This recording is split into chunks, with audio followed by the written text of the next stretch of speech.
Lysandra stood in the center of the Galactic Conclave's esteemed chamber, which was reminiscent of a particularly pretentious Art Deco Thunderdome.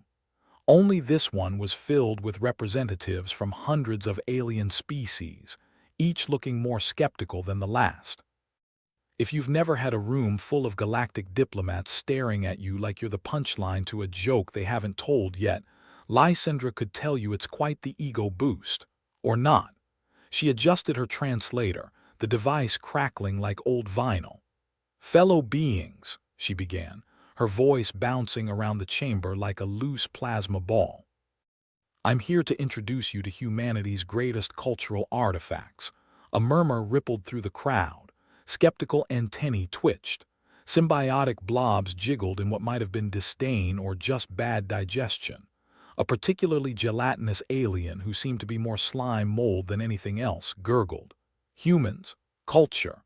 Isn't that like asking a Vorthax to explain subtlety?" Lysandra forced a smile. "Yes, well, we aren't just a bunch of apes who learned GPS. We've brought along samples of our rich cultural heritage." She gestured to a table laden with items, covered in a cloth that probably only smelt vaguely of mothballs. At the far end, a hissing voice interjected. "And this is what? Primitive sticks and stones." Lysandra's eyes twinkled with mischief. "Close but no cigar, another human invention, by the way. What we have here is a vinyl record, a book, and a copy of Die Hard on Blu-ray." The reptilian delegate from the Zenthorian Consortium blinked vertically. "Die Hard? Is that a survival manual?" Lysandra grinned. "In a sense, yes." She leaned in as if sharing a secret. "It's also got Yippee-ki-yay, which is almost like a prayer for us." A few of the more humanoid aliens snorted.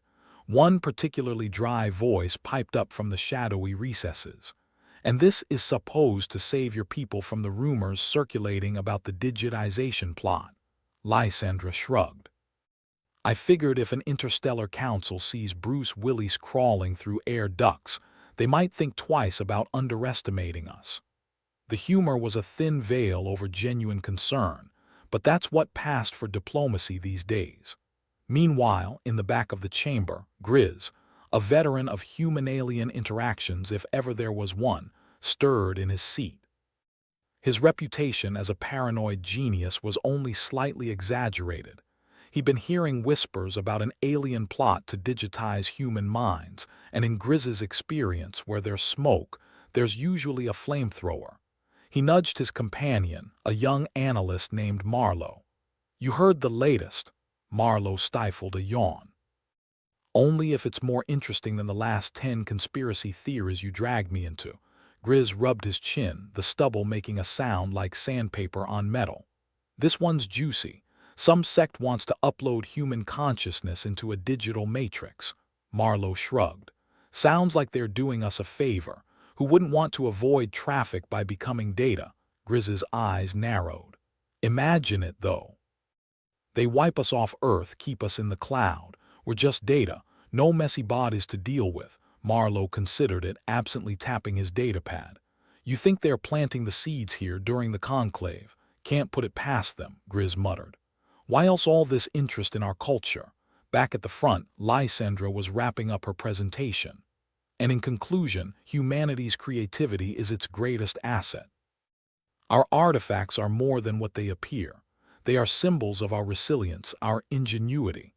An alien delegate with a face resembling a Picasso painting gone wrong asked, "And you believe these artifacts can stop any plot against your people?"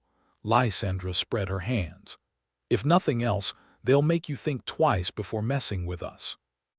Imagine trying to digitize over 7 billion stubborn, creative, and frankly, annoying humans." The chamber was silent for a moment before breaking into a mix of laughter and uneasy shuffling. Grizz elbowed Marlowe again. "We should keep an eye on this." Marlowe sighed. "Which part? The part where we save humanity, or the part where we get roped into intergalactic data storage wars?" Grizz chuckled darkly. "Both, but mainly the part where we try to not get uploaded into some alien's desktop folder." He stood, his movements sharp as a well-honed blade. "Let's have a chat with our esteemed ambassador, see if she's heard what I've heard." Marlowe followed, shaking his head. "Every time I think I'm out, you pull me back into this madness." "Wouldn't have it any other way," Grizz replied, a hint of a smile on his face. As they approached Lysandra, the chamber's massive doors screeched open, echoing like a banshee with a megaphone. A new wave of delegates flooded in, each more bizarre than the last: tentacles, multiple eyes, bioluminescent appendages. It was an artist's bad trip come to life. Lysandra noticed them approach and raised an eyebrow. "Grizz, Marlowe, what brings you to this diplomatic circus?" Grizz wasted no time. "Heard anything about a mind-uploading scheme?" Lysandra's smile didn't falter, but her eyes hardened. "Whispers, nothing concrete. Why?" "Because when our minds get turned into data, I'd rather not end up as a screensaver," Grizz said. She leaned in, lowering her voice. "There's a faction, the Synth Reclamation Alliance. They're obsessed with preservation through digitization." Marlowe crossed his arms. "Preservation? More like incarceration." Grizz nodded. "Any idea how they plan to pull it off?"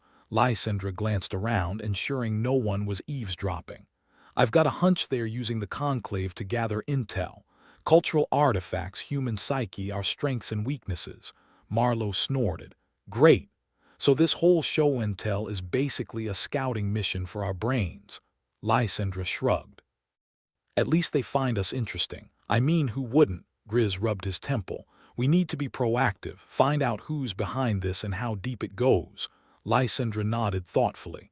"I'll see what I can dig up from my end, but be careful. These guys are slippery." Marlowe glanced back at the bustling chamber. "And if they scan our brains while we're at it?" Lysandra winked. "Wear your tinfoil hats."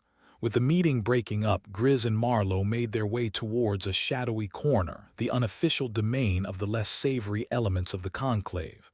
"You think they'll talk to us?" Marlowe asked. Grizz shrugged. "If they don't, I've got some artful human bartering to offer." He patted his pocket, the universal sign of bribery. In the shadows, a figure emerged, eyes like black marbles reflecting the dim light. "Grizz," it rasped. "Still stirring the pot, I see." "Rax," Grizz replied with a nod. "Got some info for me, my friend?" Rax's eyes darted around. "Depends, what's it worth to you?" Grizz reached into his pocket, producing a small, shimmering trinket. "Genuine Earth souvenir, limited edition." Rax's antennae twitched. "All right." "Word is the Alliance's plan involves a device being smuggled in." "You didn't hear it from me." Marlowe leaned in. "Device? You mean like some kind of brain zapper?" Rax shrugged. "Call it what you will, but if they get enough data, they might just pull it off." Grizz pocketed the information, his mind racing. "We need to find that device before they can use it." Rax melted back into the shadows, leaving Grizz and Marlowe with more questions than answers. "So what's the plan now?" Marlowe asked as they navigated through the crowd of extraterrestrial delegates. Grizz smirked. "Simple, really. We crash the party before it starts." Marlowe sighed, resigned to the chaos that was sure to follow. "You know, this isn't exactly what I signed up for when I joined the diplomatic corps." Grizz chuckled. "That's the beauty of it, kid. You never know what you'll get." As they made their way out of the chamber, the ominous buzz of the crowd echoing behind them, a sense of urgency propelled their steps. Humans might have been underestimated, but they were far from defenseless. "You think we'll pull this off?" Marlowe asked, a hint of doubt in his voice. Grizz clapped him on the back. "Of course. We're humans, aren't we? If we can't solve a problem, we'll create a bigger one to distract everyone." And with that, they stepped into the unknown, ready to face whatever the galaxy had in store for them. Because if there was one thing humanity excelled at, it was turning adversity into opportunity, often while laughing in the face of danger. The Galactic Conclave's esteemed chamber was a marvel of design, assuming you enjoyed the aesthetic of a 1920s jazz club mated with an intergalactic junkyard. Above, chandeliers dangled like cosmic spiders, casting shadows that danced across the faces of delegates who had probably never heard of the Charleston, let alone swung to it. The air was charged, not so much with excitement as with the electric tension of a room full of entities who all secretly believed they were the smartest one there. Lysandra watched the room slow boil, a parade of skepticism and thinly veiled insults. She knew a circus when she saw one, and this one came with a galactic-sized tent.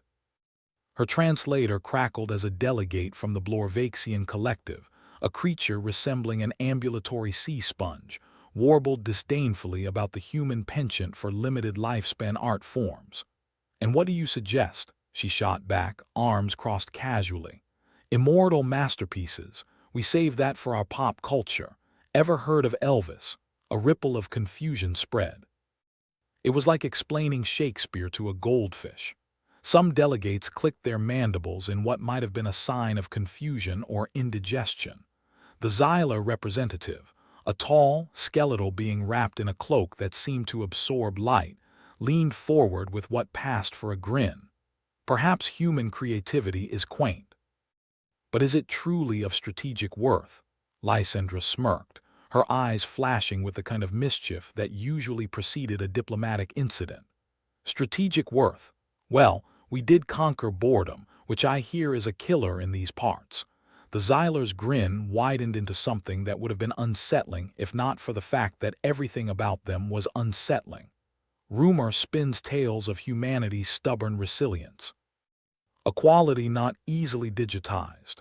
"That's because trying to digitize humanity is like trying to herd cats with ADHD, Lysandra replied, feigning nonchalance. "You might get some of them, but the rest will just do their own thing and ruin your day." Meanwhile, Grizz and Marlowe had taken up position near the rear, maintaining a vantage point where they could watch the proceedings without being immediately lulled into a stupor by alien bureaucracy. Grizz could smell a conspiracy like a bloodhound, and this room stank of it. "You think they're gonna bite?" Marlowe muttered, nodding towards the Xylar delegate. Grizz considered it, his eyes narrowing. "The Xylar don't bite, they digest slowly. It's more efficient." Marlowe grimaced, trying to shake the mental image. "I don't like that they're suddenly so interested in our culture." Grizz nodded. "When a predator takes an interest in your habits, it's usually not for a friendly catch-up." Back at the front, Lysandra was still fielding questions, her patience wearing thinner than a politician's promise. "Our cultural artifacts are more than data points," she explained, trying to sound earnest but only managing weary. "They embody the human spirit. And this spirit," the Xylar prompted, their eyes glinting with curiosity disguised as understanding, "do you believe it can be harnessed?" Lysandra's smile was sharper than a broken bottle. "Harnessed? We barely managed to harness it ourselves. Good luck fitting it into your digital shoebox." The chamber fell silent, the kind of silence that often precedes either enlightenment or an explosion. Either way, it had potential. The Xylar leaned back, appearing thoughtful in a way that only an entity with no facial muscles could. "Many cultures have sought to preserve their essence beyond physical forms. Perhaps humans may eventually see the wisdom in such pursuits." Grizz snorted, loud enough to turn a few heads. "Wisdom? Is that what they call it?" Marlowe whispered. "You think they've started anything yet?" "Probably just sowing seeds for now," Grizz replied. "But seeds grow," Marlowe sighed. "Why does it always have to be us, huh? Can't we let the Vorthax get digitized first?" "Their brains are practically spreadsheets already," Grizz chuckled. "We've got something they don't, Marlowe." "What's that?" "Idiocy. We're too stupid to do what we're told, even by ourselves." As the conclave continued its debates, Lysandra moved to the back, weaving through the crowd with the kind of grace that only came from years of navigating bureaucratic minefields. She joined Grizz and Marlowe with a nod. "Those Xylar are up to something," she said, voice low. "They've got that look." "The look that says free sample before we devour you whole?" Grizz asked. "Exactly." Marlowe shuffled his feet, trying to make himself invisible. "What do we do?" Grizz's eyes glinted with a mix of excitement and fear, the perfect cocktail for any adventure worth its salt. "We need evidence, something to force their hand or get the conclave to take us seriously." Lysandra nodded. "I have a few contacts. Maybe they can dig something up, but be careful. The Xyler play a long game. Grizz grinned. So do we. Ior's just comes with more explosions. The chamber began to clear, delegates moving off to their respective corners, each convinced their agenda was the only one that mattered. From a distance they looked like a strange zoo, each creature unique, yet somehow all sharing the universal trait of arrogance. Lysandra, Grizz, and Marlowe watched the retreating forms, each lost in thought. The stakes were high and the margins for error thin. But if humanity was good at anything, it was making a mess of things, and then somehow coming out on top. "We'll need to keep an eye on who talks to who," Marlowe said, pulling out a small device to record observations. "Track the flow of info, see if anything leads back to the Xyler." Grizz nodded. "And if we can find out who brought the device Rax mentioned, we might just have a chance." "Got any ideas where to start?" Lysandra asked, her demeanor all business now. Grizz rubbed his chin thoughtfully. "Let's start with the usual suspects. Anyone who's got a beef with humans or a fascination with our tech. We'll shake a few trees and see what falls out." Marlowe sighed, shoving his hands into his pockets. "This is gonna get messy, isn't it?" Grizz clapped him on the back. "Messy is the only way we know how to operate. Besides, who needs a clean plan when chaos works so well?" With that, the trio made their way out of the chamber, their resolve steeled against the galactic storm brewing on the horizon. For all the talk about human culture and digitization, the real challenge lay in uncovering the plot before it could unfurl. As they exited, a group of symbiotic entities passed by, their forms undulating in a rhythm that was either a sign of agreement or severe disagreement in their language. Lysandra watched them go, a wry smile on her lips. "You know, I told a joke once about the end of the universe." Nobody laughed, but I guess the Xyler are giving it a shot. Grizz chuckled, leading the way through the bustling corridors of the conclave. "If they succeed, we'll have the last laugh, or at least the last I told you so." Marlowe, trailing behind, shook his head. "Let's just make sure we're the ones doing the laughing when this is all over." They moved with purpose, weaving through the eclectic mix of delegates, some of whom cast curious glances their way, others too engrossed in their own intrigues to notice. In the grand game of interstellar politics, humans were often the wild card, unpredictable and annoyingly persistent. As they reached a quieter section of the conclave, a familiar rasping voice stopped them in their tracks. "Leaving so soon?" It was Rax, emerging from the shadows like a bad habit that just wouldn't quit. His eyes gleamed with the kind of knowledge that only came from a life lived just this side of respectability. "Just stretching our legs before the next round," Grizz replied casually. "Anything else you can share?" Rax's antennae twitched, a sign that he was considering his options. "The Xyler, they have a handler here, goes by the name Sycorax, not someone you want to bump into in a dark alley." Lysandra raised an eyebrow. "And where might one find this Sycorax?" Rax shrugged, the universal gesture of someone who knew more than they were letting on. "Depends on the time of day. But I hear the control room's a favorite haunt." "Control room?" Marlowe asked, trying to sound more inquisitive than alarmed. "Yeah," Rax replied. "Where they monitor all the comms. Could be they're trying to intercept something useful, or just eavesdrop for kicks." Grizz exchanged a glance with Lysandra. "Sounds like a good place to start." Rax nodded, eyes shifting as if the walls themselves had ears. "Just watch your backs. The Xyler play dirty and they're not above erasing what they can't control." With a nod of thanks, the trio continued down the corridor. Rax melted back into the shadows, leaving them with more questions and a single lead that could unravel the whole mess. "Control room, huh?" Marlowe muttered. "Great. That's like the heart of the beast." Grizz grinned, the prospect of danger almost a comfort at this point. "Then let's give it a hard attack." Lysandra chuckled, her demeanor that of a general readying for battle. "Just remember, we're not heroes. We're just a bunch of scrappy humans trying to survive." "Survive and annoy," Grizz corrected. "Those are our specialties." Marlowe couldn't help but laugh. "In that case, we're overqualified. With determination in their steps and a plan just crazy enough to work, they moved towards the control room. The fate of human minds, and the possibility of becoming little more than data in a cosmic cloud, hung over them like an impending storm. But for now, they had a mission, and that was enough.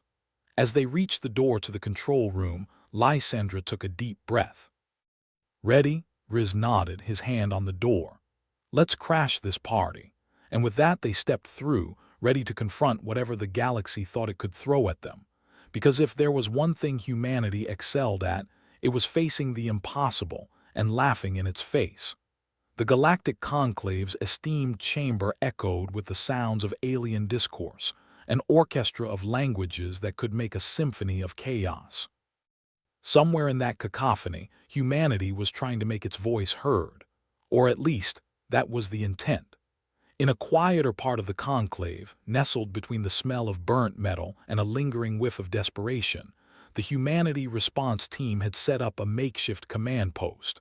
It was less high-tech command center and more like a bar fight in a broom closet.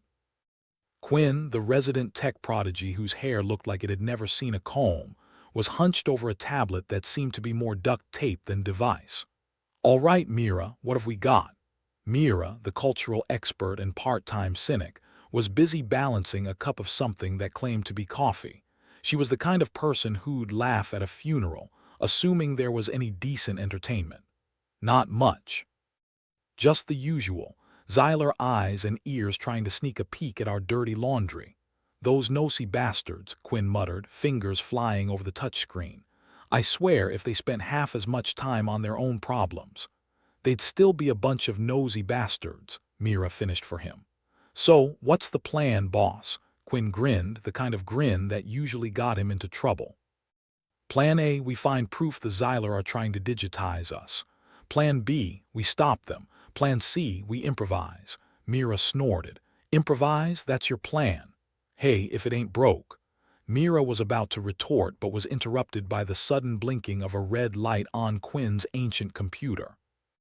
"Guess that's our cue." The duo leaned in, eyes scanning the data that scrolled across the screen like a visual migraine. What they saw could have been a recipe for disaster or maybe just a bad casserole. "That's a whole lot of Xylar chatter," Mira observed. "Looks like they're planning something big." "Digitalization," Quinn confirmed. "They're trying to assimilate human creativity into their network." Mira raised an eyebrow. "That's ambitious and stupid." "Yeah, but if they pull it off, we might all end up as lines of code in some Xylar's hard drive.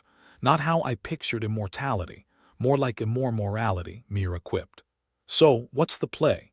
Quinn tapped a few more keys, pulling up schematics that made Mira's head spin. "We need a countermeasure, something that disrupts their data collection or corrupts it."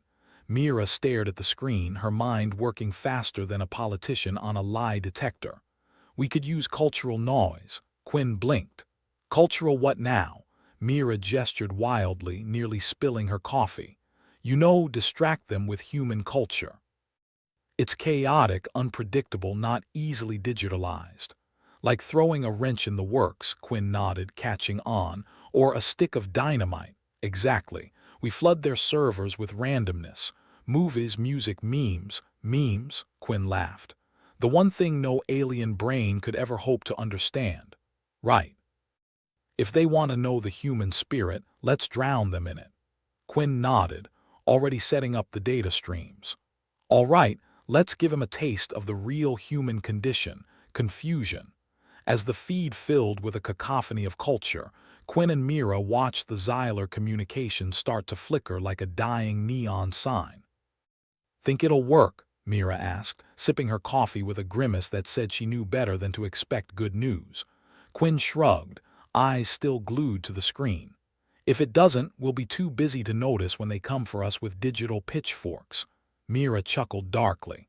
"You ever feel like we're the punchline to some cosmic joke?" Quinn shot her a sideways glance. "If we are, we better make sure it's a good one." Just then an alert popped up, an incoming message on a secure line. It was Lysandra, her face appearing on the screen with the kind of urgency usually reserved for fire drills and last calls. "Quinn, Mira, we've got a problem," Lysandra said, skipping introductions. Mira rolled her eyes. Just one. Lysandra's gaze was sharp, cutting through the static. The Xylar are accelerating their plans. They might skip the whole cultural exchange and go straight for a direct upload. Quinn's fingers paused mid-type. Direct upload of what? Our minds, Lysandra replied. They're looking to digitize us en masse.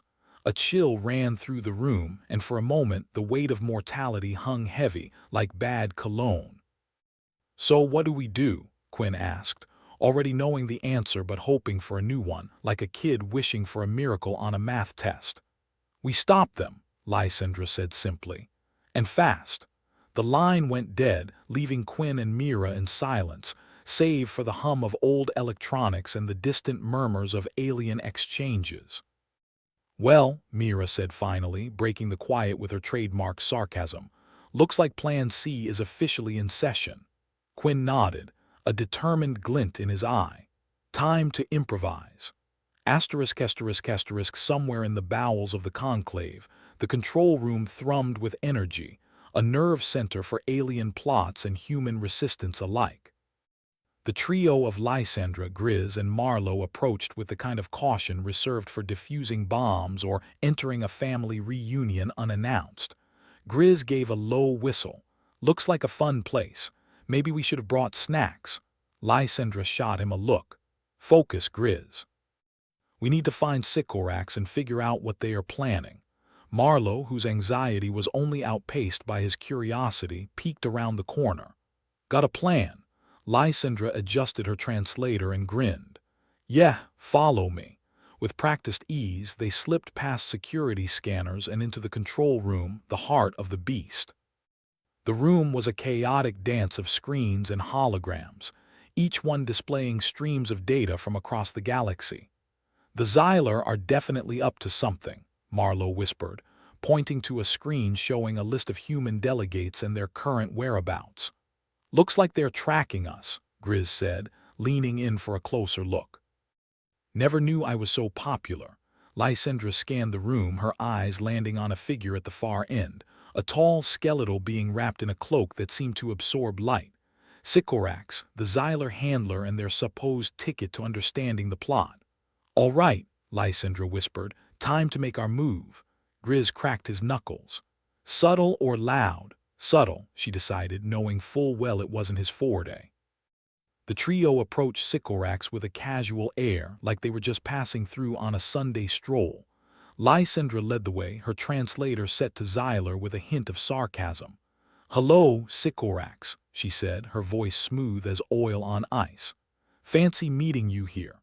Sycorax turned, their eyes, or what passed for them, narrowing. Lysandra unexpected.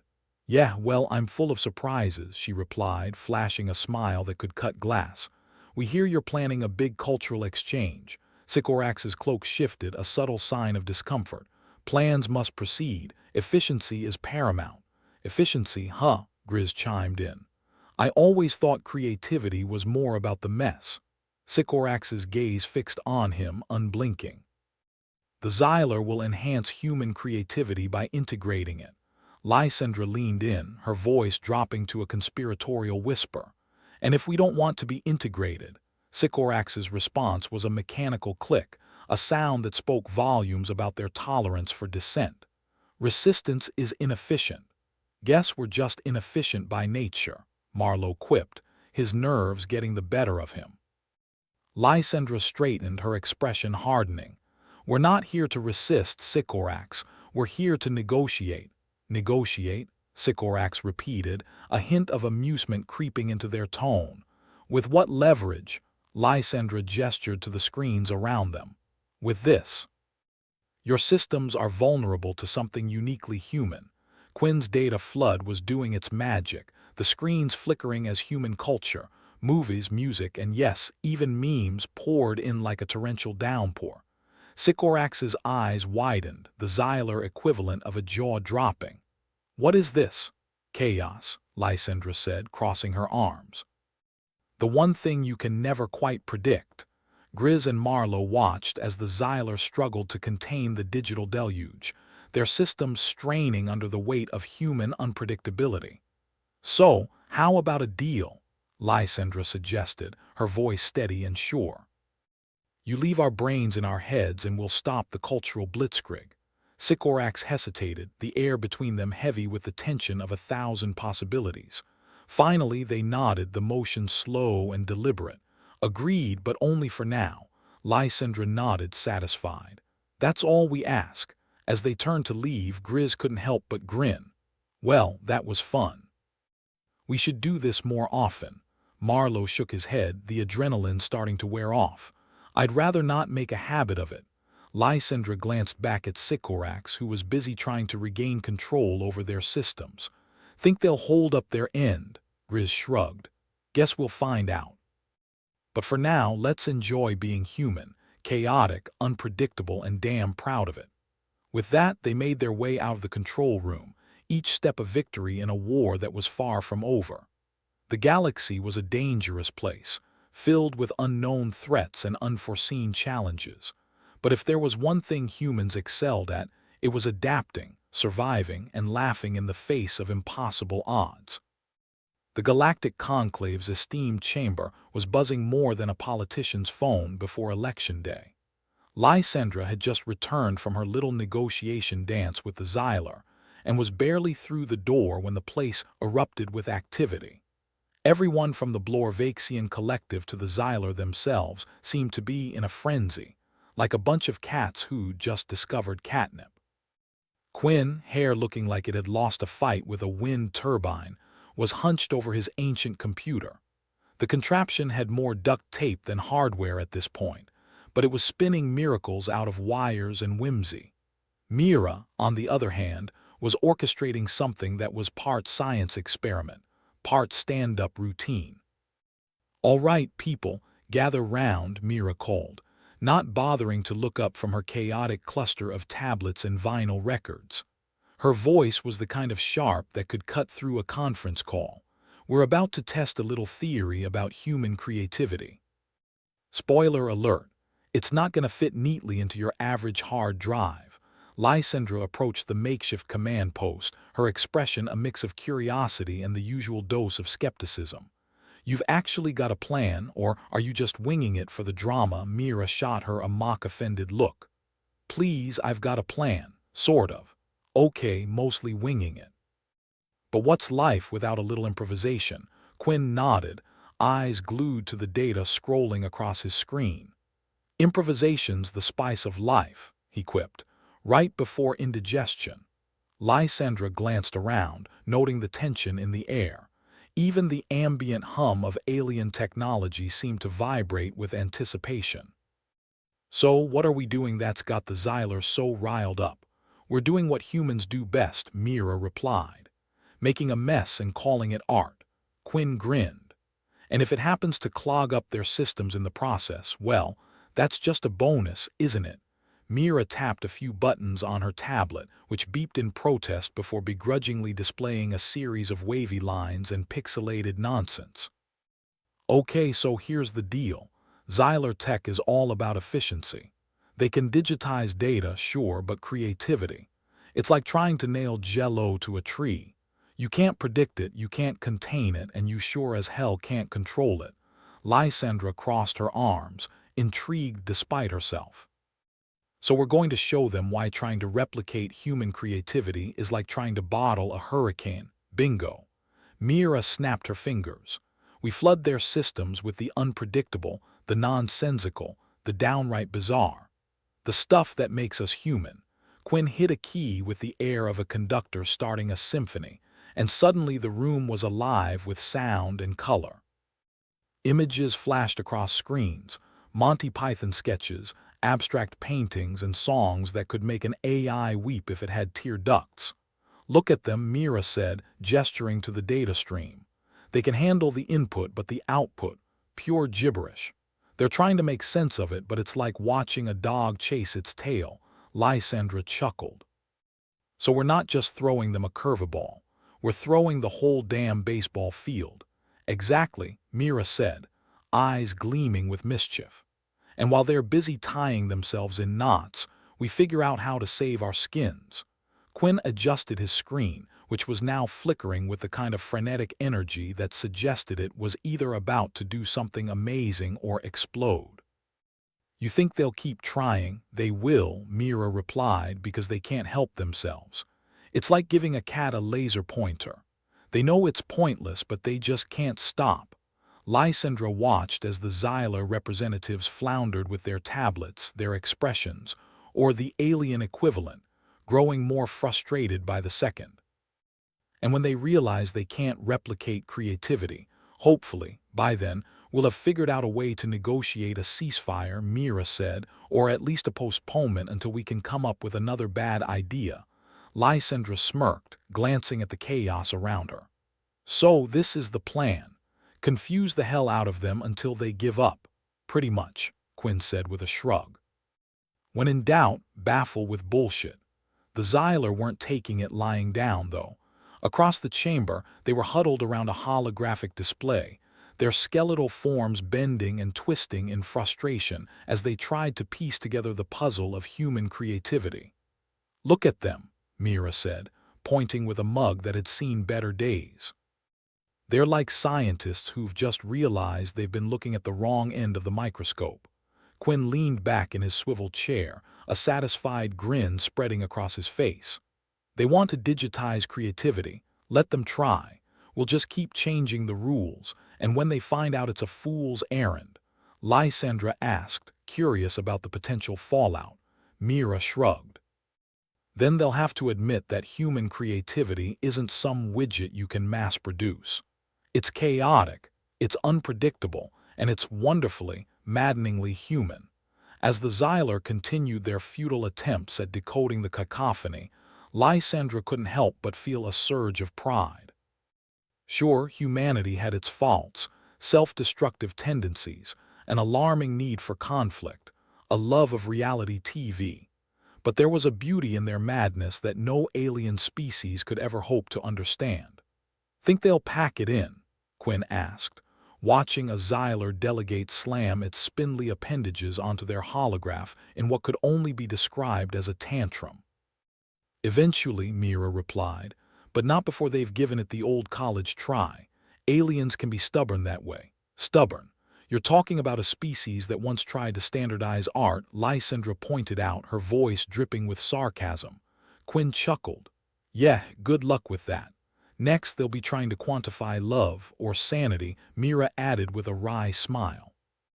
If only there was a formula for that. Lysandra watched as the Xylar's frustration reached a boiling point, their delicate frameworks quivering with the kind of existential dread usually reserved for philosophy majors. "I almost feel sorry for them," she said. "Almost." Mira nodded, a mischievous glint in her eye. But not enough to stop the show. With a final flourish, Quinn tapped a key and the feed shifted to something even more bizarre, a montage of human life, from the mundane to the sublime. It was messy, unpredictable, and utterly incomprehensible to anyone not born and raised on Earth. It was beautiful. As the Xylar scrambled to make sense of the latest barrage, Lysandra turned to her team, a satisfied smile on her lips. "Looks like humanity's still got a few tricks up its sleeve. Let's hope those tricks buy us enough time to come up with a real plan," Mira said, a note of caution in her voice. Quinn leaned back, arms crossed behind his head. "Until then, we keep them guessing." The trio watched as confusion rippled through the Xylar ranks, their frustration a testament to the triumph of human ingenuity over alien intellect. "So, what's next?" Lysandra asked, curious about the next step in their improvised dance. Mira tapped her chin thoughtfully. "We keep feeding them chaos until they admit defeat or decide to negotiate. Either way, we'll be ready." Quinn nodded, a determined look in his eyes.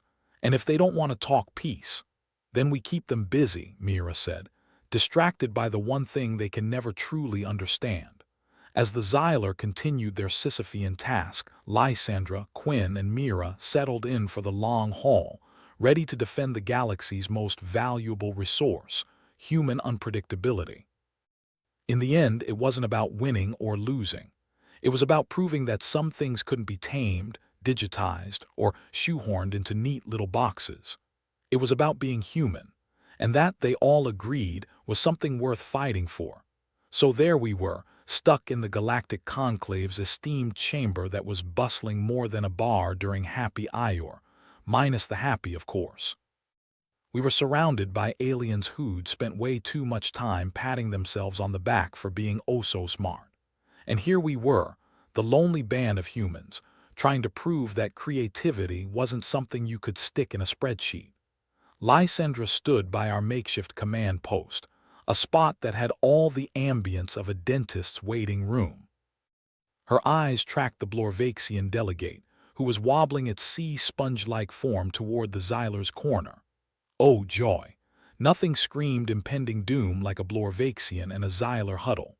Look at them, Quinn muttered, his fingers a blur on his ancient computer, plotting like they're deciding who gets the last slice of pizza. Mira glanced up from her chaotic throng of tablets and vinyl records. If they decide to divvy up Earth, I hope they remember we come with a lot of unresolved issues and a fondness for reality TV. Maybe that'll scare them off, Lysandra said, only half joking. Imagine trying to pacify a planet that's still arguing about pineapple on pizza. Only thing scarier than that, Quinn said with a grin. Our pop music. As much as we tried to keep spirits light, the pressure was closing in like an overzealous hugger at a family gathering.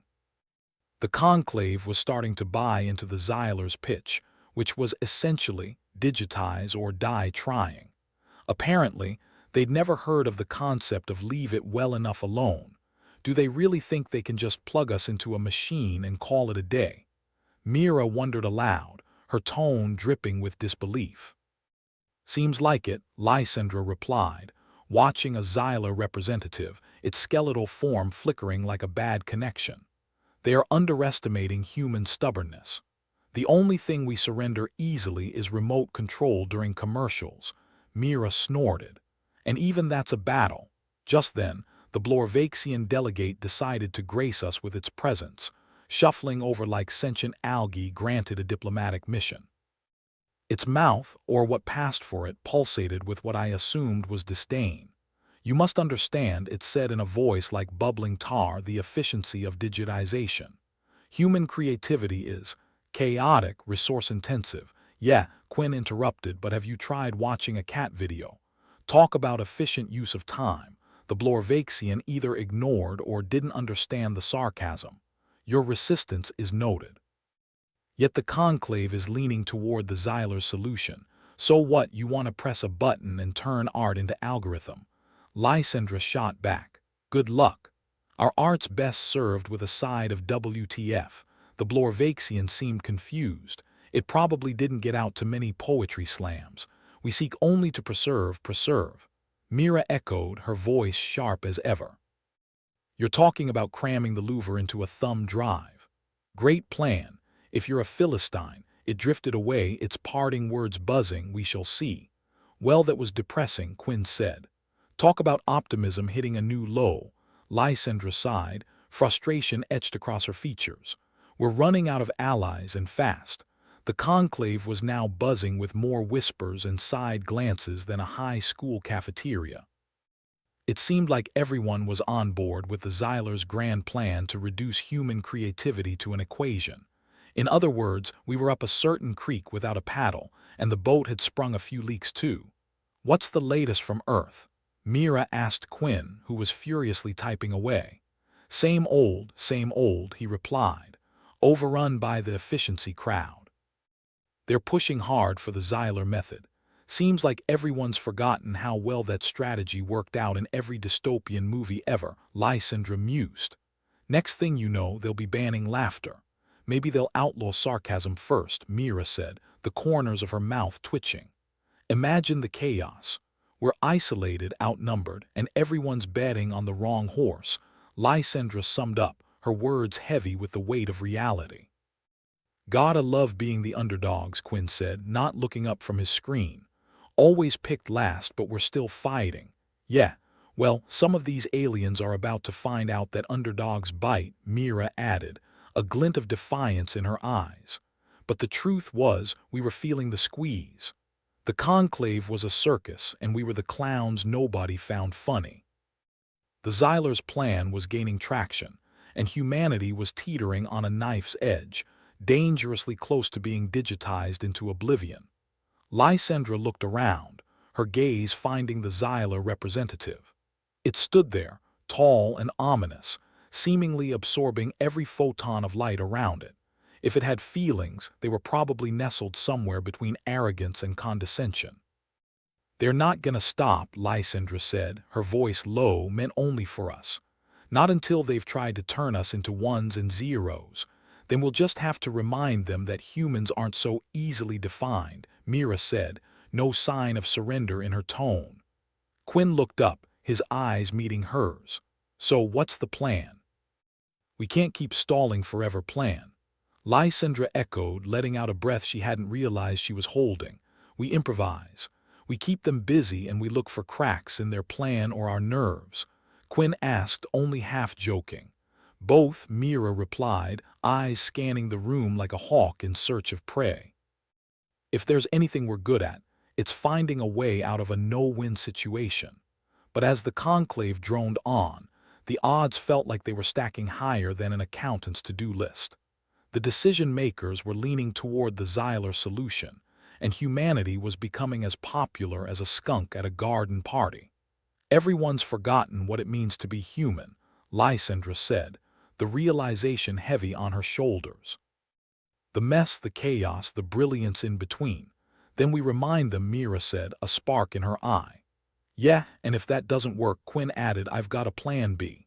Spoiler, it involves more chaos. Here's to chaos," Lysandra said, raising an imaginary glass. "May it always be on our side." We watched as the conclave continued to deliberate, the Xyler's influence spreading like a contagion. The Blorvaxians, with their disdain for anything not made of spreadsheets and pie charts, were already on board. Other species were nodding along, caught up in the promise of an efficient, creativity-free future. But we weren't going down without a fight. Humanity's darkest ire was upon us, but we'd been here before. And if history had taught us anything, it was that humans had an annoying tendency to bounce back. "We'll figure it out," Quinn said, more to himself than anyone else as he returned to his screen. Mira, ever the pragmatist, kept her focus on the swirling mass of data, her fingers a blur. "We need to find some leverage, something they can't digitize, like the time we convinced the galaxy that cow tipping was a cultural event." Quinn asked with a smirk. Lysandra chuckled despite herself. "Not our finest moment, but effective. Confusion is a weapon, and we've got plenty of that," Mira said, her voice a mix of determination and defiance. The conclave's grand chamber was a cacophony of alien languages and translated praise for the Xyler's plan. Every now and then, a snippet of conversation would filter through, making it clear that the tide was turning against us. "They're really going for it," Mira said, watching a delegate from a species resembling a walking topiary nod along enthusiastically to the Xyler's presentation. Lysandra shook her head. "They are missing the point. Creativity isn't something you can bottle up and distribute like a commodity. It's wild, untamed, and frustrating as hell for anyone trying to control it," Quinn added with a grin. Mira shot him a look. "Let's hope they learn that lesson before we do." The Xyler representative was now gesturing with its long, skeletal fingers, spinning a tale of efficiency and progress that seemed to entrance those inclined to listen. But for us, it was just more hot air. "Think they'll ever get it?" Quinn asked, not really expecting an answer. Lysandra sighed, watching the proceedings with the air of someone observing a train wreck in slow motion. "Maybe one day, but today's not that day." The conclave's mood was shifting, the air heavy with inevitability. The Xyler's promise of a streamlined future was tantalizing to those who didn't understand what they were giving up. They were ready to trade the chaos of human creativity for the sterile certainty of digitization. "Let them try," Mira said, her voice low but firm. "We'll keep throwing them curveballs until they drop the bat. And if that doesn't work?" Quinn asked, glancing up from his screen. "Then we regroup, rethink, and remind them why humanity is worth preserving," Lysandra said, her voice carrying a quiet determination. "We're not done yet." The conclave was reaching a fever pitch, voices rising and falling like waves against a rocky shore. As the Xyler's influence spread, we found ourselves increasingly isolated, standing on the precipice of a future none of us wanted. But for all the odds stacked against us, we still had one thing on our side: the unpredictable, chaotic, wonderful mess that was humanity. And if the Xyler thought they could digitize that, they were in for a rude awakening. "Buckle up," Mira said, a hint of a smile on her lips. "It's going to be one hell of a ride." And with that, we braced ourselves for the storm, ready to fight for the chaos that made us human. Lysandra stood there, surrounded by chaos, her fingers dancing on the ancient translator device like a pianist trying to coax music from a piano missing half its keys. The Galactic Conclave was still going strong, more like a rave gone wrong than a diplomatic meeting. Aliens were huddled in groups, trading whispers like secrets or diseases, and every single one of those whispers seemed to carry the Xyler's digital gospel. "Hey, Quinn," Lysandra called, her voice just a shade below yelling. "How's the tech side? Any chance you can crash their servers and throw up a giant middle finger?" Quinn's eyes didn't leave the screen. "If only." "They've got more firewalls than my grandma's conspiracy theories." Mira sidled up next to them, clutching a stack of tablets more duct tape than operational. "Maybe we can distract them with a PowerPoint of every die-hard explosion. If that doesn't scream human creativity, I don't know what does." "Bruce Willis saves the universe." "There's a headline," Quinn snorted. "But we need more than nostalgia and pyrotechnics." Lysandra nodded, focusing her attention on the Xyler representative across the room. It was speaking with all the charisma of a tax form, yet the delegates were drinking it up like cheap wine at a frat party. "We need to remind them why chaos is our best feature." "Chaos?" Mira echoed, flipping through her digital junk like a modern-day archaeologist. "We've got chaos in spades, but how do we sell it? Throw a flash mob in the middle of the conclave?" Quinn suggested, grinning. "We dance until they can't stand it anymore." "Not far off from what I was thinking," Lysandra murmured, her mind racing faster than a caffeine-fueled squirt. "Look, we're trying to fight logic with logic. Maybe it's time we go back to our roots. We need something that no one can ignore, like a bad smell," Quinn quipped, earning an eye roll from Mira. "Art," Lysandra declared, ignoring the peanut gallery. "Human art is unpredictable, messy, infuriating, and that's what makes it impossible to digitize. We need to show them that." Mira's eyes lit up, a rare moment of excitement cutting through the cynicism. "Performance art. Think The Room but with more interpretive dance. Or we hit them with something they can't process," Quinn added. "Something raw. Performance art it is then," Lysandra said, her voice gaining strength. She looked around at the conclave, the alien races caught up in a web of efficiency and predictability. "We're going to show them why humans never fit into neat little boxes." "Great," Mira said, rubbing her hands together like a villain with an evil plan. "But what exactly do we perform?" "That's the beauty of it," Lysandra replied, a grin spreading across her face. "We improvise." For a moment the cynicism lifted, replaced by a spark of hope. It wasn't much, but it was something they could hang their hats on. The conclave might have been a circus, but now they had an act to steal the show. As they huddled together, plotting the spectacle that was going to either save humanity or get them laughed out of the universe, Quinn noticed a familiar pattern on his ancient computer. "Guys, hold up. I think I've got something. Please tell me it's not more cat videos," Mira groaned, though there was a hint of amusement in her voice. "No," Quinn said, his fingers flying across the keyboard like a man possessed. "I've been digging through Earth's old satellite data trying to find something they missed. Check this out."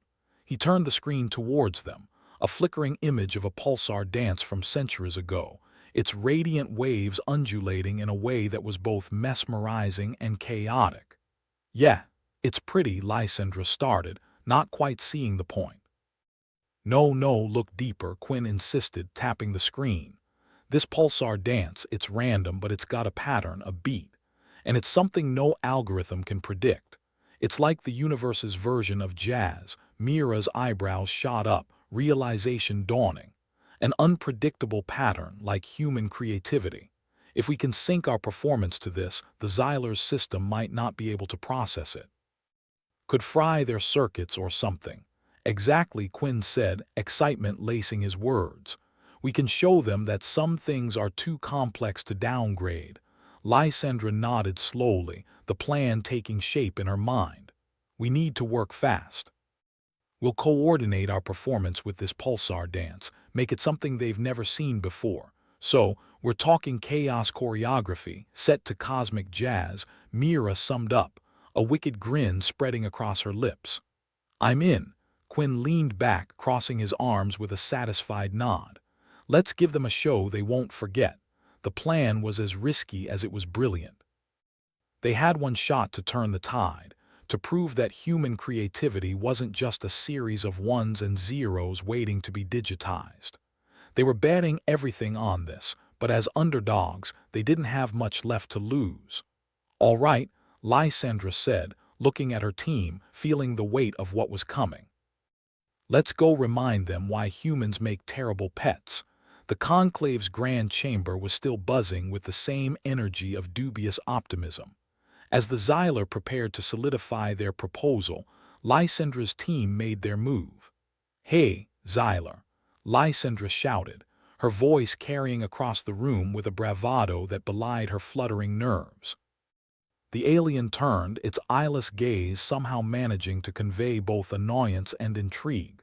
Yes, human, we've got something to show you, Lysandra said, gesturing to her team as they set up their makeshift stage. A little performance piece. Call it an expression of human creativity. The Xyler hesitated, its curiosity piqued despite itself. Very well. Proceed. Lysandra took center stage, a spotlight of sorts falling on her from the flickering lights above.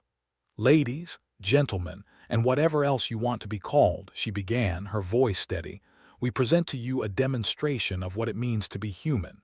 Quinn activated the pulsar dance, the cosmic rhythm pulsing through the room, an unseen beat that seemed to resonate in the very bones of the chamber.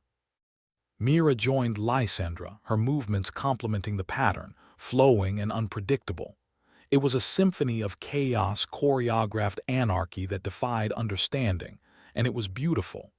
The other delegates watched in a mixture of awe and confusion, their expressions a varying spectrum of bewilderment. This, Lysandra said as she moved, is what you can't digitize. A living, breathing force that doesn't fit into your neat little plans. It's unpredictable, it's messy, and it's not for sale. The Xyler, for the first time, seemed at a loss.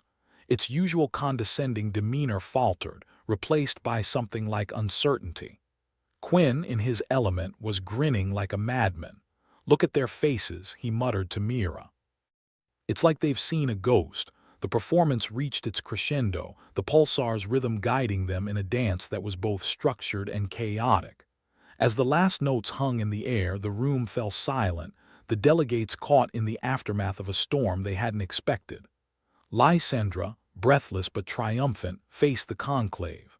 That's humanity. We don't fit into your boxes. We're not a problem to be solved. The silence stretched, the tension a living thing. Then, somewhere in the back, an alien delegate clapped, a slow, deliberate sound that spread like ripples in a pond. Mira leaned into Lysandra, her voice low. Think it's enough? Lysandra shrugged, the weight of uncertainty still heavy. It's a start. But we've made our point. Quinn watched as the Xyler conferred with its fellow delegates, the conversation a flurry of gestures and muted exchanges. I think we've bought ourselves some time. They might not understand it, but they know they can't ignore it. The conclave, for the first time in a long time, felt like it had paused, a collective breath held in anticipation of what would come next. We just need to keep them on their toes, Mira said, determination in her eyes. That's the plan, Lysandra replied, a hint of a smile tugging at her lips. As long as we keep them guessing, we've got a chance. The conclave wasn't won yet, and the Xyler's influence still loomed like a dark cloud, but they had found a crack, a way to remind everyone that humanity was more than just another asset to be digitized and filed away. And as they regrouped, plans taking shape for their next move, one thing was certain: they weren't done dancing yet. Lysandra stood at the edge of the makeshift stage, the room still buzzing from their impromptu performance. The pulsar dance had left its mark, and the delegates were reeling like they'd just woken up from a bad hangover, trying to piece together what the hell had just happened. "Well, that was something," Quinn said, sauntering over with a grin that could melt titanium. "They looked like they'd been hit by a cosmic freight train." Lysandra chuckled, her adrenaline still high. "Yeah, well, nothing like a little chaos to remind them that we're not just another checkbox on their to-do list." Mira joined them, her eyes alight with a rare spark of triumph. "Did you see their faces?" It was like watching a bunch of accountants trying to handle a rock concert. As they regrouped, the Xyler representative approached, its cloak absorbing light like a black hole. It looked as if someone had just told it that its spaceship had been replaced with a tricycle. "Human," it began, the word dripping with the kind of disdain usually reserved for finding a cockroach in your cereal. "Your performance was unexpected." "Unexpected," Lysandra echoed, raising an eyebrow. "That's cosmic jazz for we blew your mind, right?" The Xyler hesitated, processing the human euphemism like a malfunctioning vending machine. "Your art is difficult to quantify. It lacks the uniformity of data." "That's the point," Mira chimed in, crossing her arms with a defiant smirk. "We're the universe's wild card." "Good luck trying to put that in a spreadsheet." The Xyler was silent, its skeletal form unreadable. Then it nodded, a gesture that felt like the universe itself pausing for a moment of reflection. "We shall reconsider." Lysandra exchanged glances with her team, her heart pounding in her chest like it was trying to stage its own performance. It was a small victory, but in a room full of bureaucratic red tape and alien egos, it felt like they'd just won the interstellar lottery. As the Xyler slinked back to its delegation, Quinn couldn't help but let out a low whistle. "I can't believe that worked. I mean, I knew it would, but I also didn't. You know." Mira rolled her eyes. "You're about as clear as a cryptic crossword." "Face it," Lysandra said, unable to keep the grin off her face. "We showed them something they'll never understand, and that's exactly why they'll have to respect it." But the victory lap was short-lived. The Blorvaxian collective delegate, looking like an ambulatory sea sponge with a bad attitude, waddled over. Its voice was like sandpaper on a rusty pipe. "Humans, your display was inefficient." "Efficiency's overrated," Lysandra shot back, her tone sharper than a broken beer bottle. "We're more about quality over quantity." The Blorvaxian rippled slightly, an unsettling sight that spoke volumes about its mood. "But what strategic value does this creativity have?" "Strategic value," Mira repeated, her voice dripping with sarcasm. "It's the art of chaos, buddy. While you're trying to figure out if it's a threat or a dance, we've already moved on to the next act." Quinn motioned to the chaotic hive of activity around them. "You see, it's not about fitting in. It's about standing out. While everyone else is playing chess, we're playing Calvin ball." The Blorvaxian seemed to consider this, its sponge-like body shifting in what could only be described as a contemplative jiggle. "Interesting. Your unpredictability could be a novelty." "That's one way to put it," Lysandra replied, a sly smile playing on her lips. "We're a limited edition, one-time-only deal." With that, the Blorvaxian retreated, leaving the trio to bask in the afterglow of their unexpected success. But as the conclave continued its business, the atmosphere shifted. The delegates began to murmur amongst themselves, their collective focus wavering from the Xyler's proposal. The Xyler, for its part, seemed to sense the tide turning. It watched, its eyeless gaze somehow managing to convey a simmering annoyance that would probably have curdled milk, or alien space milk, whatever they drank. Quinn leaned in closer to Lysandra. "Okay, so we got their attention. Now what?" "We keep them guessing," Lysandra said, her mind a whirlwind of possibilities. We keep reminding them that they can't fit us into their neat little categories. Great, Mira said, her voice laced with dark humor.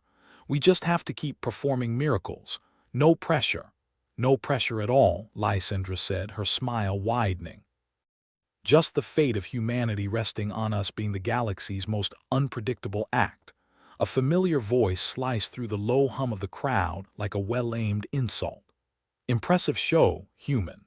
Lysandra turned to see the Xylar representative standing there, its cloak billowing as if caught in a non-existent wind. It regarded her with an inscrutable expression, a complex dance of calculations and curiosity. Thanks, Lysandra said, her voice carrying a hint of defiance. We aim to entertain. You aim to disrupt, the Xylar corrected, its tone a blend of grudging respect and lingering skepticism.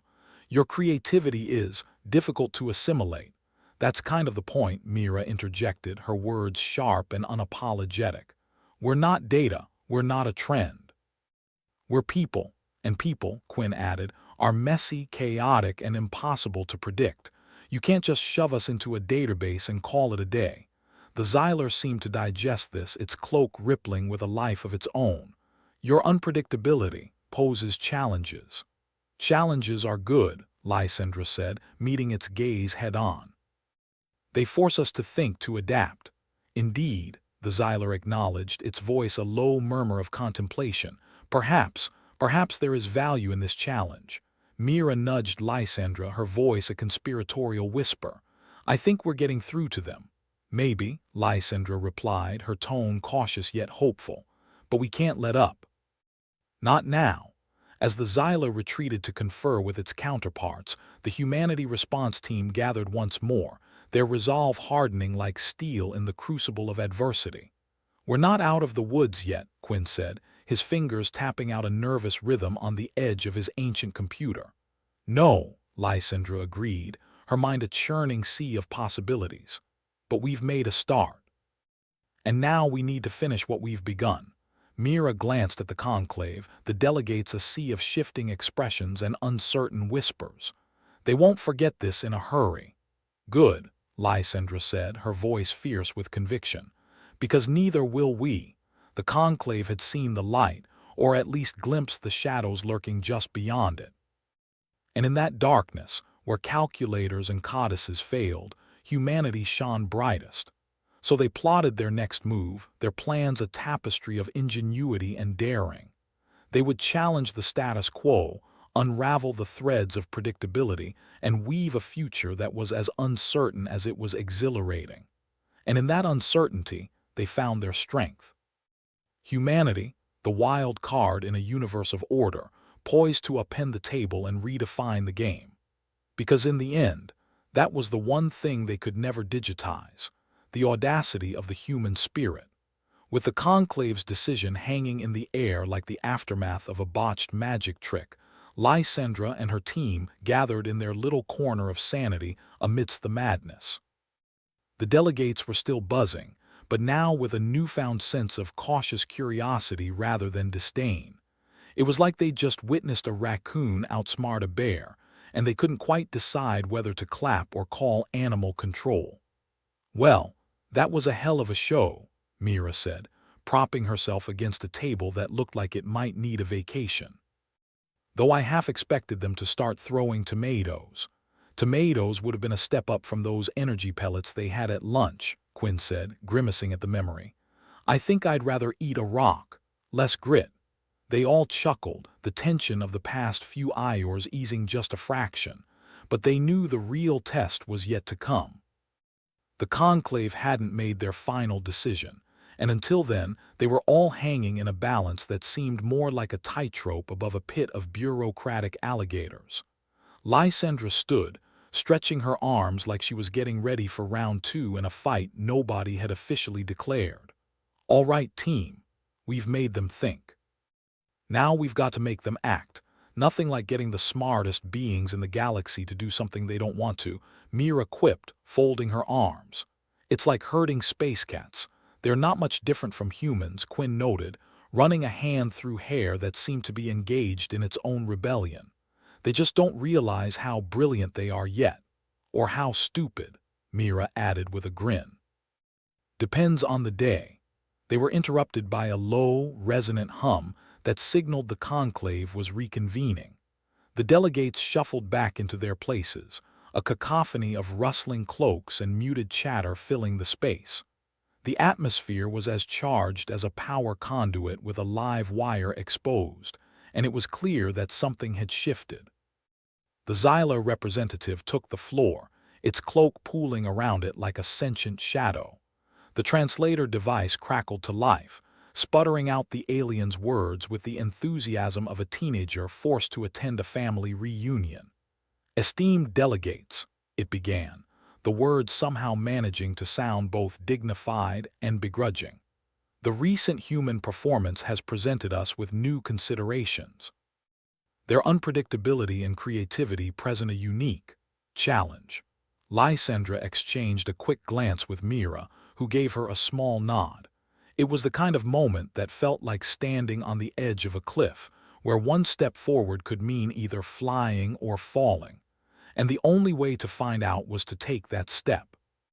The Xylar proposes that instead of digitizing humanity, we explore ways to integrate their creative potential into our collective efforts, the Xylar continued, its voice a mix of reluctance and intrigue. Their unpredictability may offer unconventional solutions to the challenges we face. There was a murmur of agreement from several delegates, and Lysandra felt a spark of hope flicker to life. It was fragile, like a candle in a hurricane, but it was there, and that was more than they'd had an ire ago. The Blorvaxian collective delegate shuffled forward, its sponge-like form undulating with what could only be described as an enthusiastic wiggle. We concur with the Xylar's assessment. The human display was inefficient yet insightful. Quinn leaned over to Mira, whispering in a voice loud enough for Lysandra to hear. Looks like they are finally realizing we're not just here to be their intergalactic court jesters. More like the court jesters who occasionally overthrow the king, Mira replied, a wicked grin on her face.